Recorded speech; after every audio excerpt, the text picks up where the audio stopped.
प्यारे बच्चों, पिछले वीडियो में आपने पढ़ा था कि 14 क्वेश्चन वियोजन अभिक्रिया तक आप लोगों ने आंसर सॉल्व कर चुके थे। अब हम 15वां क्वेश्चन देखते हैं। एक रिएक्शन है CuO plus CH2, CuO plus CH2 अभिक्रिया करके Cu प्लस H2O बना रहा है। इसमें क्या कह रहा है कि दिए हुए अभिक्रिया में किस पदार्थ का उपचयन, देखिए एक अपचयन होता है एक उपचयन। उपचयन मतलब ऑक्सीकरण।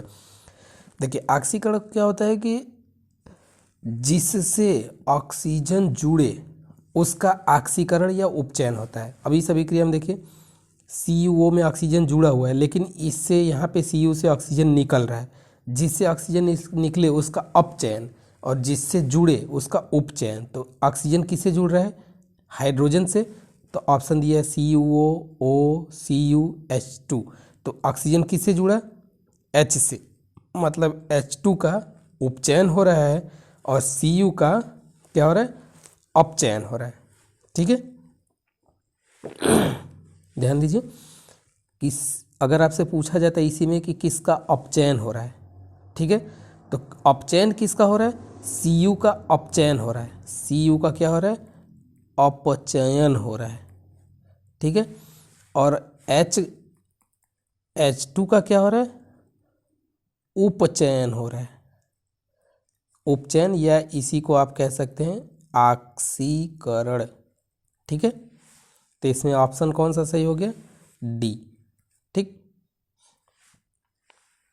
क्वेश्चन नंबर 16 दिया हुआ है कि दिए हुए चित्र में किस प्रकार की अभिक्रिया हो रही है?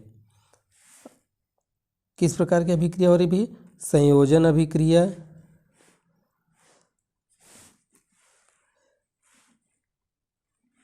संयोजन अभिक्रिया, वियोजन अभिक्रिया, विस्थापन अभिक्रिया, द्विविस्थापन अभिक्रिया।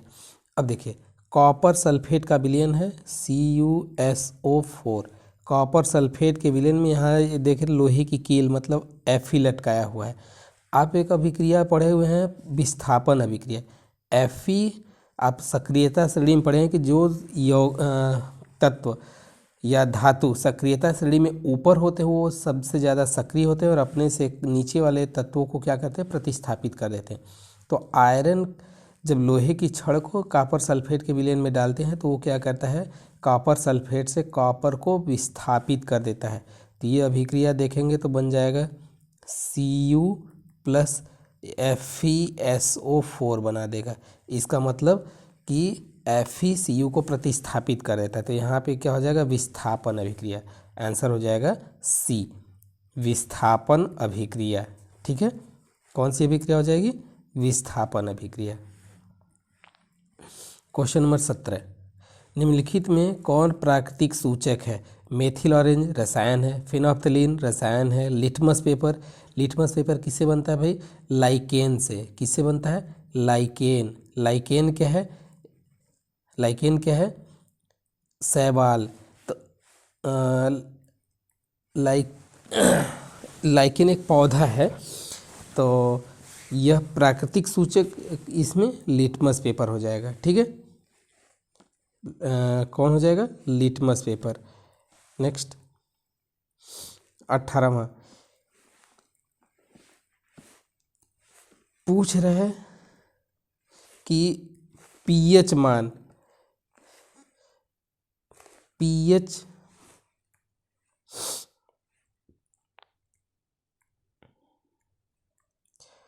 किसी विलयन का pH मान 10 है तो वह निम्न में क्या होगा? अब बताइए pH मान आप लोग पढ़े हुए हैं कि pH मान क्या बताता है? pH मान क्या बताता है कि 1 से 14 तक की pH मान की वैल्यू रखी जाती है और बीच में क्या होता है? 7। 7 से नीचे pH मान तो क्या हो जाएगा? अम्ल। और 7 से ज़्यादा होगा तो क्या हो जाएगा? क्षार। और एग्जैक्ट 7 हो जाए तो वो क्या हो जाएगा? उदासीन, या तो उसी को बोलते हैं लवण। ठीक है, तो इसमें pH मान कितना है? 10। तो अब आप बताइए अम्ल होगा? नहीं। लवण होगा? नहीं। उदासीन होगा? नहीं। क्या होगा? क्षार, क्योंकि 10 है, 7 से ज़्यादा, इसलिए वो क्या हो जाएगा? क्षार। ऑप्शन ऑप्शन इसका हो जाएगा डी। दिया गया चित्र क्या सूचित करता है भाई? ऐसा चित्र दिया हुआ है तो इसका मतलब होता है कि हमें साफ सफाई रखना चाहिए, प्रयोगशाला में हाथ धोकर जाना चाहिए, हमें अम्ल से हाथ धोना चाहिए और सांद्र अम्ल तथा क्षार वाले बर्तन का चेतावनी चिन्ह, यही सही है। प्रयोगशाला में ऐसा चिन्ह दिख रहा है किसी बर्तन पे तो इसका मतलब कि उसमें सांद्र एसिड रख सकते हैं, ये उसी का सिंबल है। अगला क्वेश्चन है, कौन अधातु कमरे के ताप पर द्रव अवस्था में पाया जाता है? ध्यान देना, तुरंत आप ये पारा मारेंगे, लेकिन ध्यान रहे ये अधातु पूछा है। क्या पूछा है? अधातु। तो यहाँ पारा क्या है? धातु है। तो अगर आप पारा मारते तुरंत गलत हो जाएगा। क्या हो जाएगा इसका? ब्रोमीन वाटर या ब्रोमीन। तो कमरे के ताप पे द्रव अवस्था में अधातु जो होता है वो ब्रोमीन होता है। ठीक है, इसका आंसर हो जाएगा ब्रोमीन। नेक्स्ट है, निम्नलिखित में किस पदार्थ का उपयोग अग्निशामक में किया जाता है? अब देखिए, सोडियम कार्बोनेट एक, sodium by hydrogen carbonate, sodium chloride और सोडियम हाइड्रोक्साइड। तो इन तीनों में से क्या हो जाएगा? Sodium carbonate. आंसर क्या हो जाएगा? Sodium carbonate. नेक्स्ट, आधुनिक आवर्त साड़ी किस पर बनाई गई है? आधुनिक आवर्त साड़ी किस पर बनाई गई है? तो आधुनिक आवर्त साड़ी परमाणु संख्या गलत, परमाणु द्रव्यमान गलत, परमाणु की संरचना, एक मिनट माय मिस्टेक, परमाणु संख्या के आधार पर नहीं, परमाणु द्रव्यमान, परमाणु संख्या, इसमें कई ऑप्शन है। आधुनिक आवर्त साड़ी किस पे बनाया गया? परमाणु संख्या, यही सही है। पहले क्या था, जो जैसे तत्व होते हैं तो यहाँ पे जो लिखा जाता है और इसको बोलते हैं परमाणु क्रमांक या परमाणु संख्या, यहाँ पे जो ऊपर लिखा जाता है उसको बोलते हैं परमाणु भार। तो पहले जो आवर्त साड़ी बनाई गई थी परमाणु भार के आधार पे, द्रव्यमान संख्या के आधार, द्रव्यमान के आधार पे बनाई गई थी। लेकिन बाद में क्या हुआ, परमाणु संख्या के आधार पे बनाई गई। तो आधुनिक आवर्त साड़ी किस पे आधारित है? परमाणु संख्या पे आधारित है। अगर पूछा जाए पुरानी आवर्त साड़ी किस पे आधारित है तो परमाणु द्रव्यमान पे, लेकिन आधुनिक यहाँ टर्म दिया हुआ है तो आधुनिक आवर्त साड़ी परमाणु संख्या के आधार पर है। नेक्स्ट है, निम्नलिखित में कौन धातु सबसे अधिक अभिक्रियाशील है? Potassium, sodium, aluminium, calcium. तो आंसर हो जाएगा सोडियम। सोडियम को हम किस में डुबा के रखते हैं भाई? सोडियम का सिंबल है Na। इसको हम केरोसिन में डुबा के रखते हैं। किस में डुबा के रखते हैं? केरोसिन, मिट्टी का तेल। ठीक है, अगर उसको हवा में ऐसे खुला छोड़ देंगे तो उसमें आग लग जाएगा, नमी के कारण उसमें आग लग जाएगा क्योंकि बहुत ही अधिक क्रियाशील होता है। नेक्स्ट है, पृथ्वी की भूपर्पटी पर प्रकृति में पाए जाने वाले तत्व या यौगिक क्या कहलाते हैं? अयस्क, खनिज, गैंग, धातुकर्म। तो क्या कहलाते हैं? अयस्क। तत्व या यौगिक के रूप में कोई भी जो पाया जाता है तो उसको हम क्या बोलते हैं? अयस्क बोलते हैं। ठीक है, नेक्स्ट क्वेश्चन, प्रोपेनॉल में कौन अभिक्रियाशील समूह मौजूद है? ऑल शब्द आ गया, जैसे ही ऑल आया दिमाग में OH आना चाहिए, और OH किसका समूह है?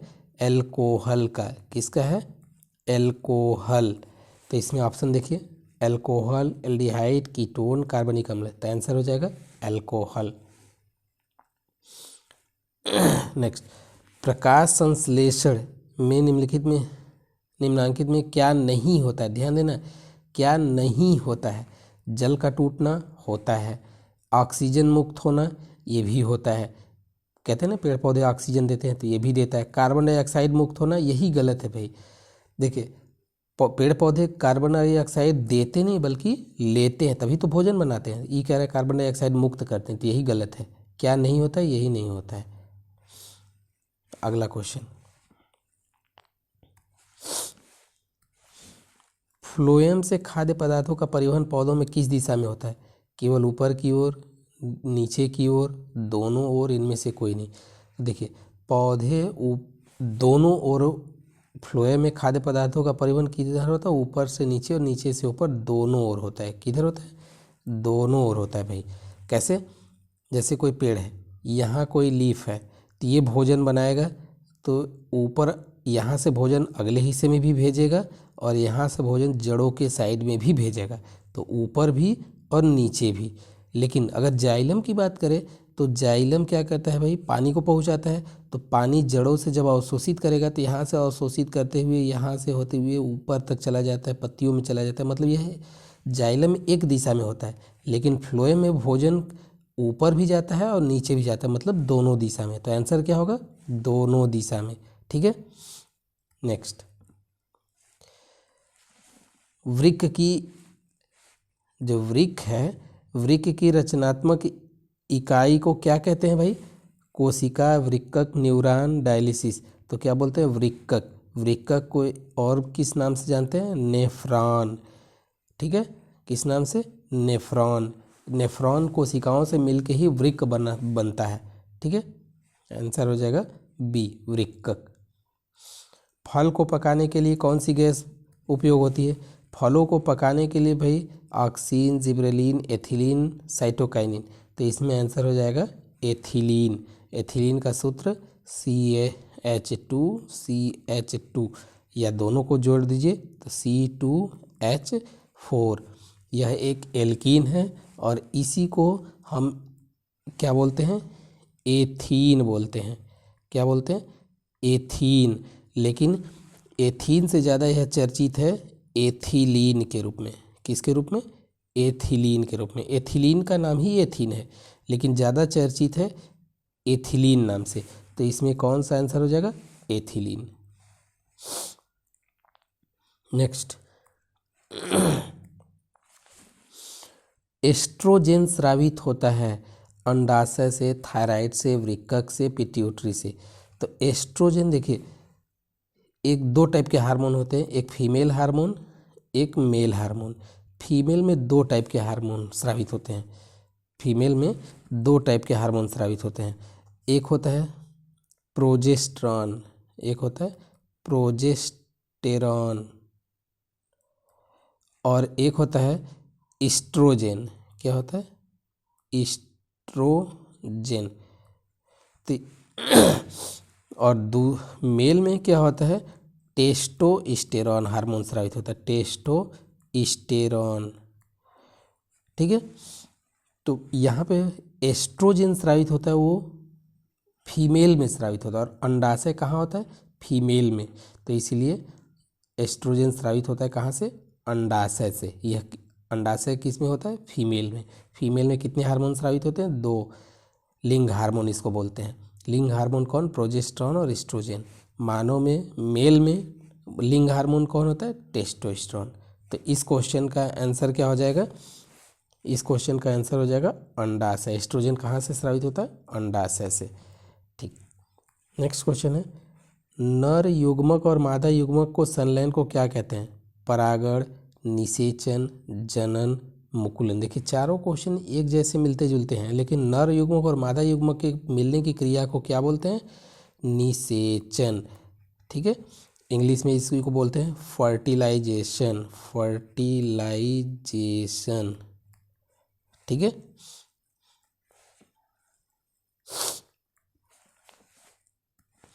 दिए गए चित्र में कौन सा जनन हो रहा है, तो यहाँ देखिए बॉडी से मुकुल निकला हुआ है। ठीक है, तो यह कौन सा जनन हो जाएगा इसमें, मुकुलन। कौन सा जनन हो जाएगा, मुकुलन। पक्षी और चमगादड़ के पंख कैसे होते हैं, देखिए एक होता है उत्पत्ति के जो आधार पे, उत्पत्ति के आधार पे जो समान होते हैं तो उसको बोलते हैं समजात, समजात अंग। जिनकी उत्पत्ति समान हो उसके आधार पे हो तो उसको बोलते हैं समजात अंग। लेकिन जिनकी उत्पत्ति अलग अलग हो और कार्य के आधार पे समान हो, कार्य के आधार पे समान हो तो उसको बोलते हैं समवृत्ति, समवृत्ति अंग या समरूप अंग, समरूप अंग।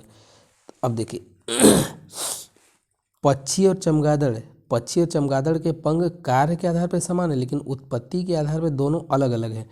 तो इसमें क्या हो जाएगा, समजात गलत हो जाएगा, अवशेषी गलत हो जाएगा, जीवाश्म गलत हो जाएगा, असंजात या समवृत्ति या समरूपंग। तो ये समवृत्ति या असंजात यही सही हो जाएगा, डी।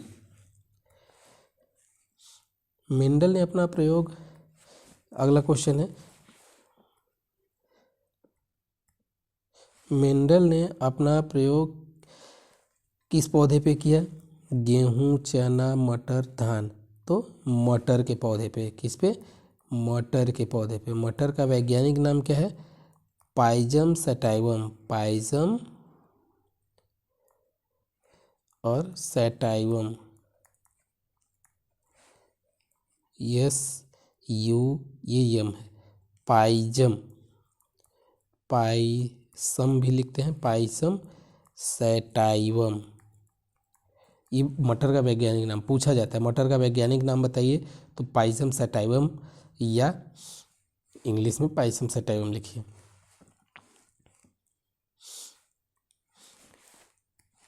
निम्नलिखित में कौन उत्पादक है, तो उत्पादक हमेशा कौन होते हैं भाई, पेड़ पौधे। उत्पादक कौन होते हैं, पेड़ पौधे। भोजन तो वही अपना स्वयं बनाते हैं। तो इस ऑप्शन में देखिए सांप गलत, मेढक गलत, घास यही सही है क्योंकि पेड़ पौधे में यही होगा, ग्रास हॉपर मतलब टिड्डा। तो ऑप्शन कौन हो जाएगा, घास, सी। नेक्स्ट,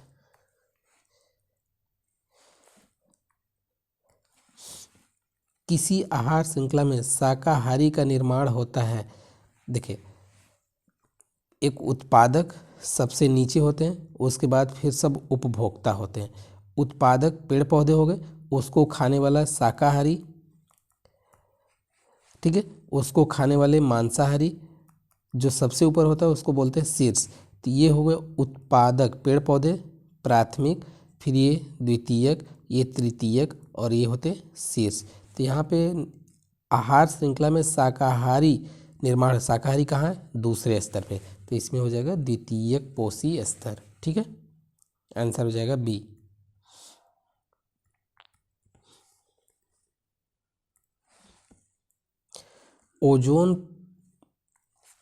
ओजोन परत के अपक्षय के लिए जिम्मेदार है CO2, CFC, SO2, NO2।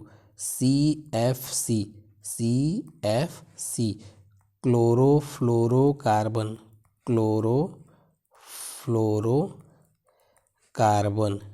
ये कहाँ यूज होते हैं भाई, ये रेफ्रिजरेटर में, AC में, या जितने भी शीतलक इंस्ट्रूमेंट, ठंडा करने वाले इंस्ट्रूमेंट होते हैं उसमें यूज होते हैं।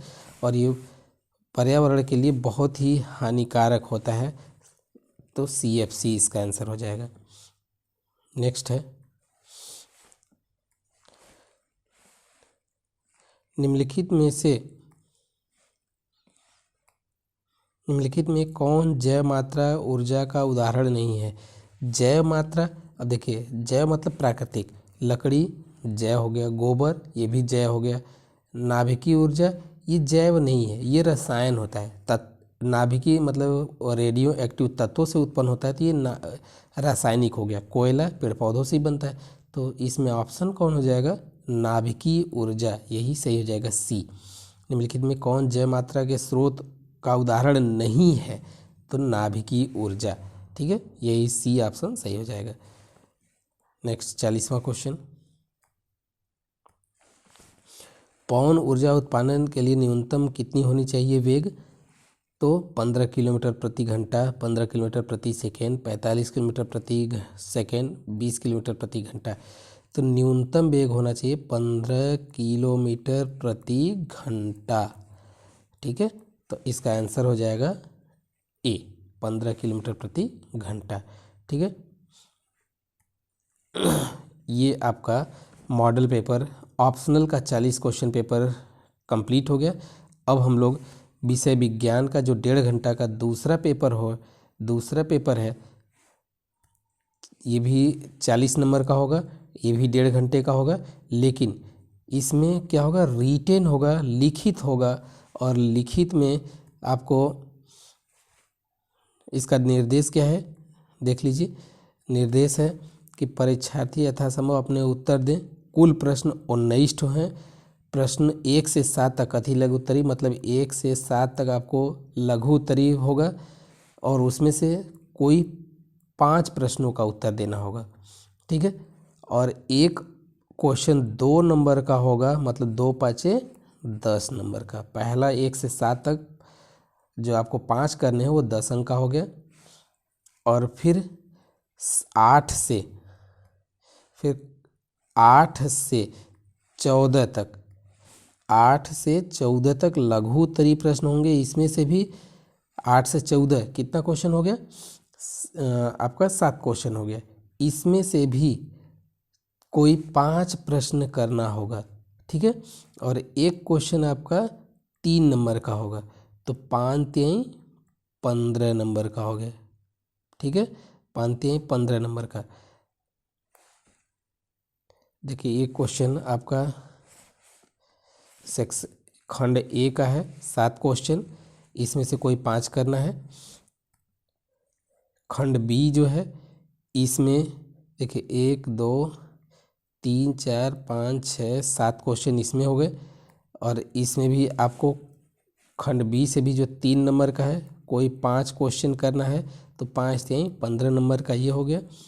अब उसके बाद खंड सी में देखिए इसमें आपके 5 क्वेश्चन हैं। ठीक है, 5 क्वेश्चन में से कोई 3 करना होगा, और एक क्वेश्चन 5 नंबर का है, तो 3×5 करेंगे तो 3×5=15 नंबर का ये भी हो गया। अब देखिए पहला खंड 10 नंबर का, दूसरा खंड 15 नंबर का, और तीसरा खंड 15 नंबर का। 15 15 30 10 40, मतलब 40 नंबर का ये भी आपका पेपर है। ठीक है, देखिए आपको पूर्णांक 40 नंबर का यहाँ दिया हुआ है। 40 नंबर का पूर्णांक है ना, तो 40 नंबर का पूर्णांक है कितने कितने? खंड ए, जो खंड ए है वो 10 नंबर का, खंड बी वो आपका 15 नंबर का, खंड सी ये आपका 15 नंबर का। इसमें 5 क्वेश्चन, इसमें भी 5 क्वेश्चन, इसमें भी 3 क्वेश्चन। 5 5 10 3 13 क्वेश्चन आपको टोटल करने होंगे। ठीक है, अब बाकी हम लिखित क्वेश्चन को अगले वीडियो में सॉल्व करेंगे। अभी इस यहाँ तक के लिए इस पेपर में इतना ही।